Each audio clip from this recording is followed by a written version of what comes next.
আমরা সুন্দর ও আকর্ষণীয় মানুষ দেখে আফসোস করি, যদি আমিও তাদের মতো সুন্দর হতে পারতাম তাহলে আমাকেও আকর্ষণীয় দেখাতো। আমাদের কি কখনো জানতে ইচ্ছে করে না যে আমাদের প্রাণের চেয়েও প্রিয় নবী হযরত মুহাম্মদ সাল্লাল্লাহু আলাইহি সাল্লাম দেখতে কেমন ছিলেন?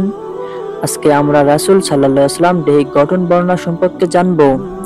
রাসূল সাল্লাল্লাহু আলাইহি সাল্লাম খুব দীর্ঘ ছিলেন না, আবার খুব খাটোও ছিলেন না। তিনি ছিলেন মধ্যাকৃতির। তিনি মাঝারি গড়নের চেয়ে একটু দীর্ঘ ছিলেন। তার চুল বেশি কোঁকড়ানো কিংবা বেশি সোজাও ছিল না। তিনি একেবারে ধবধবে সাদাও ছিল না। তিনি ছিলেন গৌর বর্ণের। তিনি ছিলেন অতি আকর্ষণীয়। রাসূল সাল্লাল্লাহু আলাইহি সাল্লাম তার চুলগুলো সর্বোচ্চ কাঁধ পর্যন্ত লম্বা করেছেন, যাকে জিম্মা বলা হয়। আর সর্বাধিক ছোট করার পরিমাণ ছিল কানের লতি পর্যন্ত, যাকে ওয়াফরা বলে। আর মাঝারি অবস্থানকে লিম্বা বলা হয়। তার দুই কানের মধ্যবর্তী অংশ ছিল তুলনামূলক প্রশস্ত। রাসূল সাল্লাল্লাহু আলাইহি সাল্লাম তার শরীরে লাল চাদর ও লুঙ্গি পরিধান করার কথা উল্লেখ করা হয়েছে, অথচ তিনি রাসূল সাল্লাল্লাহু আলাইহি সাল্লাম আমাদের লাল কাপড় পরিধান করতে নিষেধ করেছেন।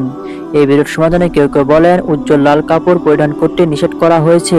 এখানে যে কাপড়দের কথা বলা হয়েছে সেটা ডোরাকাটা ছিল, উজ্জ্বল লাল বর্ণের ছিল না। তার হাত ও পায়ে তালু এবং আঙ্গুল ছিল মাংসল। তার মাথা কিছুটা বড় এবং হাত পায়ের জোড়াগুলো ছিল মোটা। তার বুক হতে নাভি পর্যন্ত পশমের একটি সরু রেখা প্রলম্বিত ছিল। তিনি যখন পথ চলতেন মনে হতো যেন কোনো উঁচু স্থান থেকে নিচু স্থানে অবতরণ করছেন, অর্থাৎ সামনের দিকে একটু ঝুঁকে হাঁটতেন। তিনি ছিলেন ডাগর চক্ষু বিশিষ্ট। তার গোড়ালি ছিল সরু। জাবির ইবনে সামুরা রাদিয়াল্লাহু তাআলা আনহু হতে বর্ণিত, তিনি বলেন, আমি একবার পূর্ণিমা রাত্রে ছিদ্র ছিদ্র আলোতে রাসূল সাল্লাল্লাহু আলাইহি সাল্লামকে লাল চাদর ও লুঙ্গি পরিধান অবস্থায় দেখলাম। তখন আমি একবার তার দিকে একবার চাঁদের দিকে তাকাতে থাকলাম। মনে হলো তিনি আমার কাছে পূর্ণিমা চাঁদের চেয়ে অধিকতর চমৎকার। এমনই সুন্দর ও আকর্ষণীয় ছিলেন আমাদের রাসূল সাল্লাল্লাহু আলাইহি সাল্লাম।